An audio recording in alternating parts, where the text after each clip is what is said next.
Howdy, y'all. I figured I would, as a matter of fact, I didn't figure. I I didn't know what I was going to do. We're going to talk New World Order stuff today, and this is going to be very off the cuff. I'm gonna try to keep it short because I know y'all, our time's precious.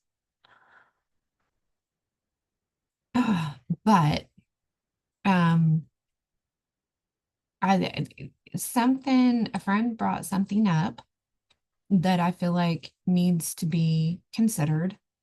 And you're gonna laugh. I brought it up into ChatGPT and I figured I would just read it with y'all. Uh I do work with ChatGPT. I will say that. I don't, I'm not asking it the future or anything, guys. All right. Um, it's a search engine. And if you can use it as a tool like that, you can also, there's no such thing as artificial intelligence. How did you say that, Chloe? Um, it's either artificial or it's intelligent, right? And you said something else that was just like really, it was brilliant. It was brilliant. It's either artificial or it's intelligent. If it's intelligent, it's not artificial. And if it's, I don't remember how he said it. It was great. And he's not there yet. So um anyway, there's no such thing as artificial intelligence. Artificial needs to be programmed. Okay. And intelligence basically only comes from the Lord and not the enemy came from the Lord and then warped it. Right. Okay. So if we understand that, if you are new to Tin Hat Topics, hat here, okay, I have that fabulous, fabulous hat. If you have a tin hat, email me a picture if you don't mind. If you don't mind, I would love to have a collage of all of my community in their tin hats. So if you have a tin hat and you don't mind, put it on your dog or your pet or your significant or whatever. Um, a passel of children with little tin hats on would be adorable. So anyway, I just want I would like to do a collage of people in their tin hats. I think it would be all kinds of fun.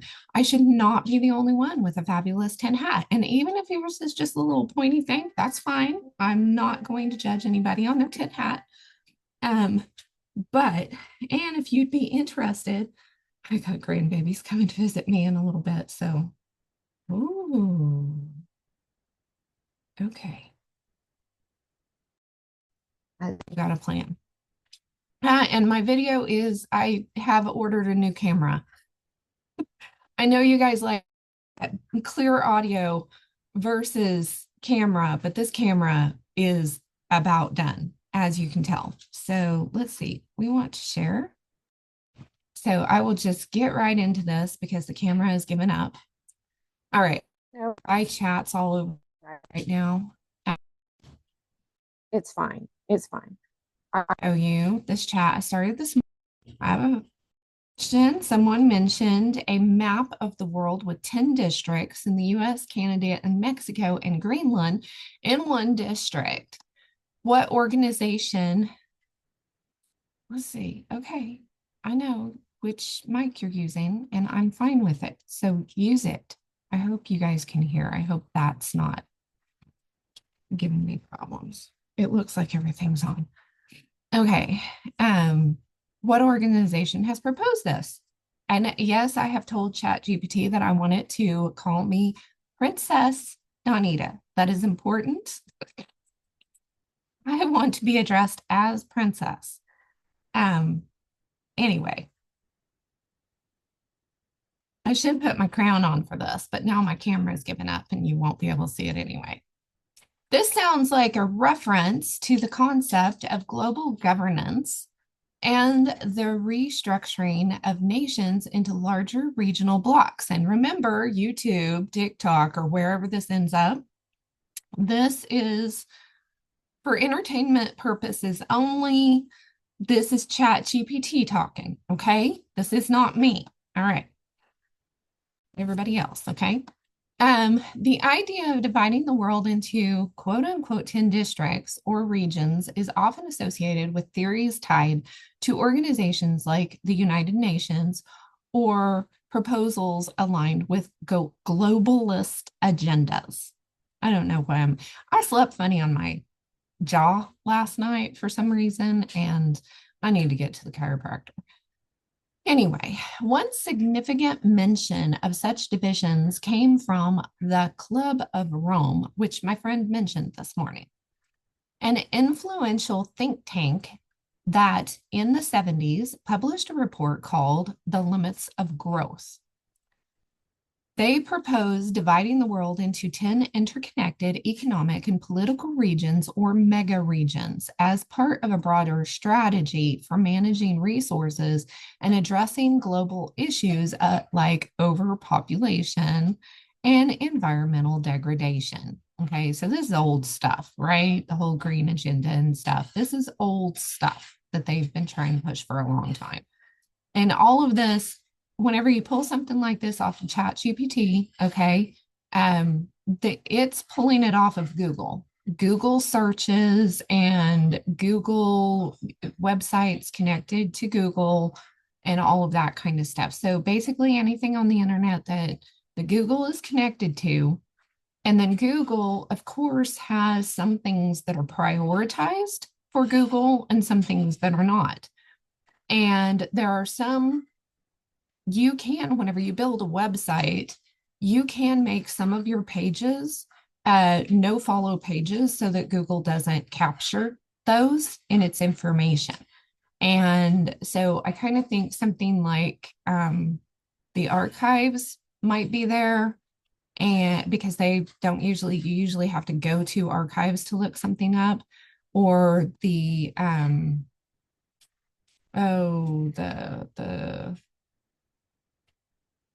that one website that has the older websites in it that it's got a name. Oh, I can't remember. Anyway, my brain went south. But anyway, I think those are on no follow. I think those are no follow pages. So it's not going to pick those up. So if something has been updated, then it's going to take the updated version more than likely. Okay.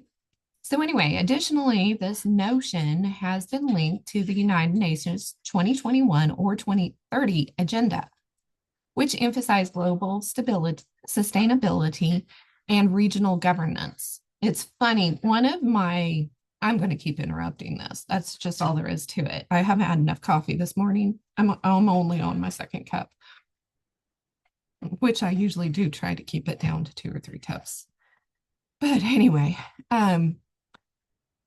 one of my contributors to the magazine uh, just recently asked me, can I use some other word other than sustainability? Because sustainability has been used against the legitimate agriculture community, you know?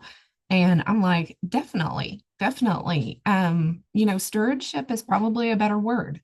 We get to where we hear words like this and they become catchphrase words, right? There's so many catchphrase words. I could go on a whole rant on catchphrases, but this is it it gets to be where it doesn't mean what it should mean or it used to mean, and what it really means, you guys know, spelling English, right? Okay. I wish my camera was working. So you guys could see my face. I'm being ironic. Okay.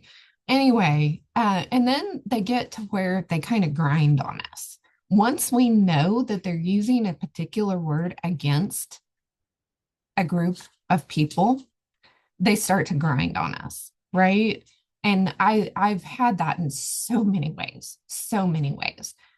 Yeah, let me not go off on that tangent. Let me know if you would like me to go off and do just a word rant at some point on these and go into the etymology of different words and stuff, because I could get Emmy on here once they're through their transition, and her and I could probably go on a whole word rant. We could probably do, yeah, it would be a thing. So anyway, emphasizing global stability and regional governance. The integration of the US, Canada, Mexico, and Greenland into one district sounds similar to ideas floated for creating economic unions, such as the proposed North American Union. And I was going to, let's see. Okay, we had a couple of things. Hopefully, this will show. Enter North America Union, and then yeah, this is where we were kind of talking about in 2005 Amero currency. You can see I already pulled this up. And we have the North American Monetary Union. If you remember back in the day when they were wanting to do this, and this was, does it give a date? Does not give a date. Does it give a date on this? Here's one of our maps. This one doesn't include Greenland, but this was older. This was wanting to do a 20-year period given adoption of a single currency.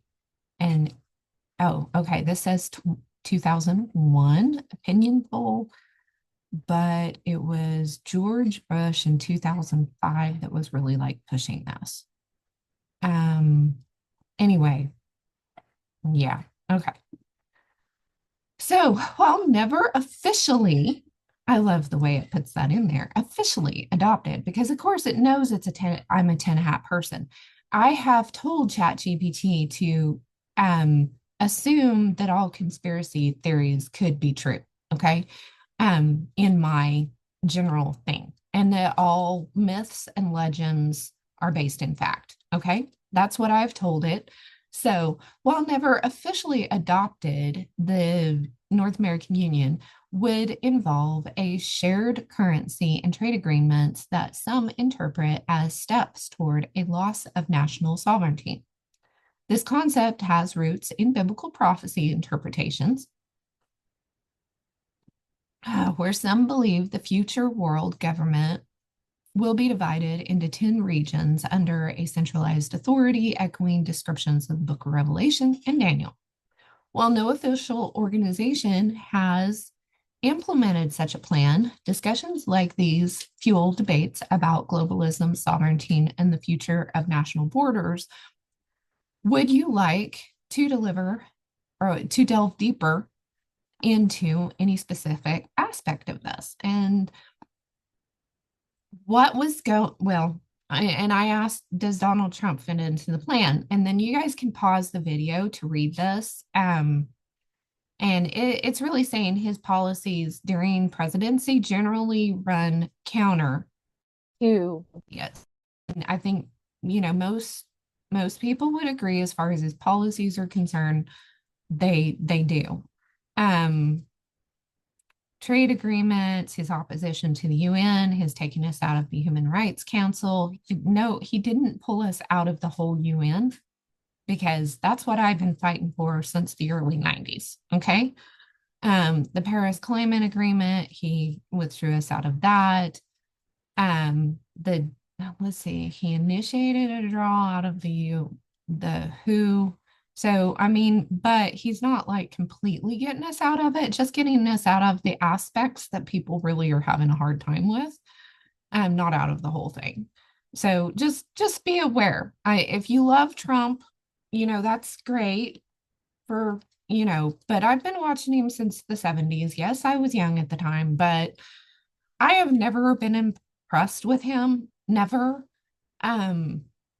I probably dislike him for all the basic reasons that all the, liberals and Democrats basically hate him, even though, yeah. But I've seen how wishy-washy he's been through the years, and how he just buddies up to everybody and anybody, and then he takes pot shots at them anytime he wants to. And it just, He's a lot of hot air. And I've known a lot of guys that are a lot of hot air.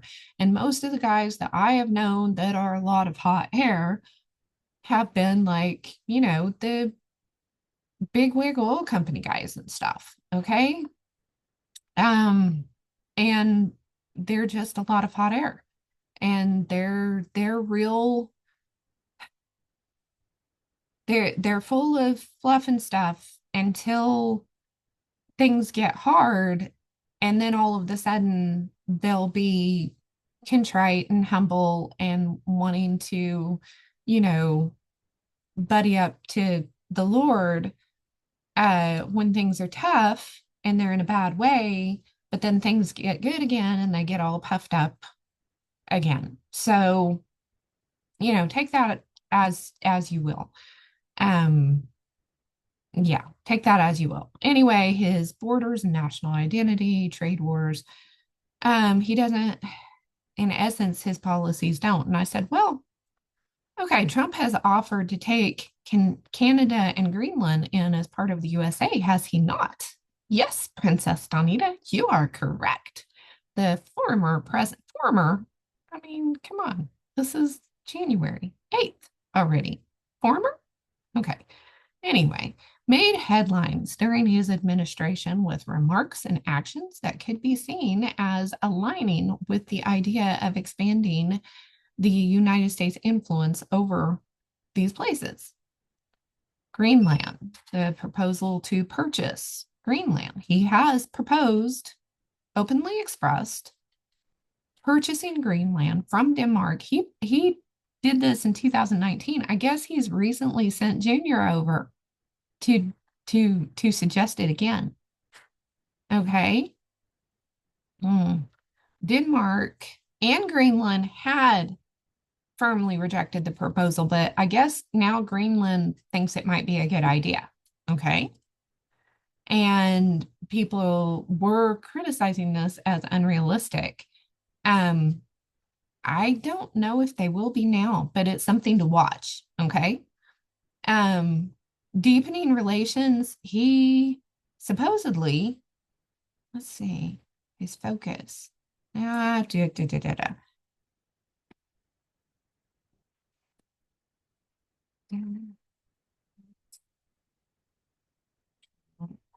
Offer to buy or make Canada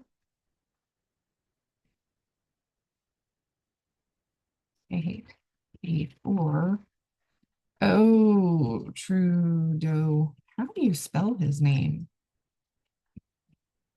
The Prime Minister resigned. If you don't know how to spell something, just change the word. Oh my goodness. Yes. President-elect. Now it's updated it. Okay, it's probably listening to me. I recently suggested this. Um, that's how it's spelled. Okay. Firmly rejected this idea. Um, okay. Announced shortly after this events was influenced by international challenges within his party and declining popularity. Well, I would guess so. His departure has led to speculation about Canada's future political direction with this person, Pierre. I know that's Pierre, but I'm not even going to try on this one because French is so not, no French. While Trump's proposal has sparked debate, it has been met with strong resistance by Canadian leaders, making it unlikely. I don't know who. Sources. Ooh, isn't that cool? CNN. So yeah, they have sources. You can also ask if you want to get in here and do some research on something and you want to ask, you can ask for PDF copies of PDF documents as a source as well. And it will give you a copy of a PDF document. I'm sure all of this is just lip service at this point, so I'm not going to go much deeper into that. But let's see. I can't think of anything else to ask right now. I hopefully, yeah, I don't know. It is something that a friend brought up. Um, he said there's only one person online that is that he's seen talking about it. Uh, and he's watching. It doesn't matter if you like him or not, okay? What matters, and this goes for any elected official, any at all. It doesn't matter if you like them or not. Video. It doesn't matter if you like them or not. It is your responsibility as a voter, a constituent, a, you know, a represented person of the United States to keep them accountable. Biblically speaking, and Trump tries to put himself off as a believer. I don't know if he is or not. I'm not going to go there. That's up to God to decide, not me. But if he is a believer, it's up to us to make sure that he stays sharpened. Okay. That he's not a dull sword, right? We need sharp swords going on. So we just, yeah, it's up to us to stay on top of what they're doing because notoriously, the more conservative the president and that's going on in, be it the Senate or the House of Representatives or whatever, the more conservative they are, the more apathetic the constituency becomes because they become comfortable with what's going on and they trust. We tend to want to trust people. And that's when the worst legislation ends up going through. And you can look at that historically. When Ronald Reagan was in, some really what we saw as great things happened, right?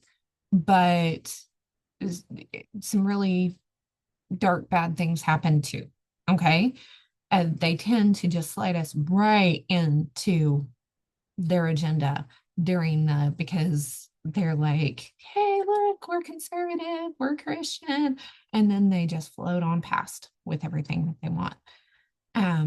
So, just be aware, be watchful, pay attention. Don't believe anything you see or hear, take it all critically and question everything. That's what we need to do. And it can be exhausting. So, if it becomes exhausting or frustrating or whatever, then back off and, you know, give it a break for a little bit and just give it to the Lord in prayer.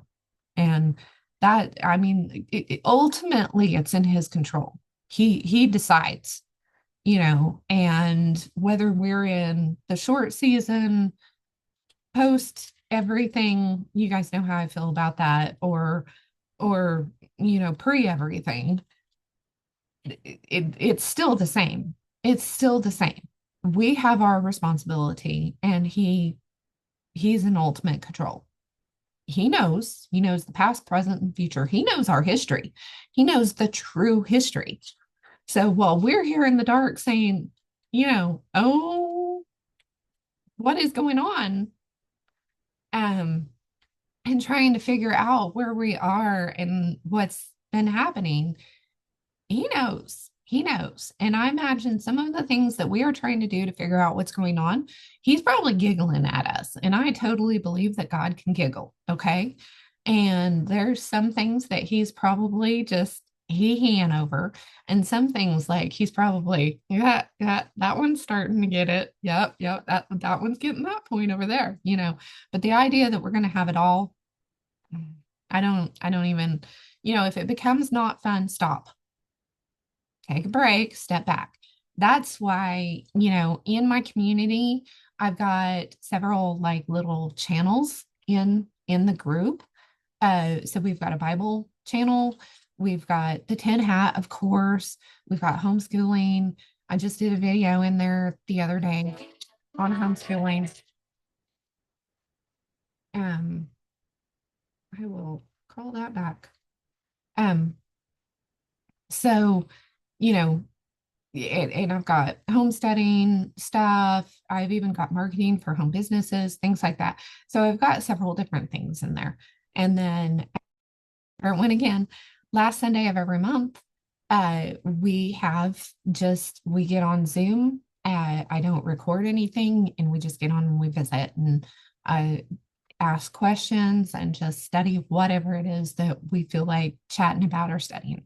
So if you want to be a part of that, then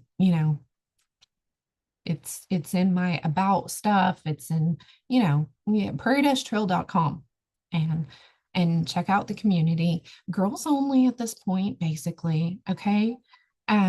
So there's the phone again. I've got to answer it. So I will talk to you all later. Leave your comments and your thoughts below, of course. Thank you.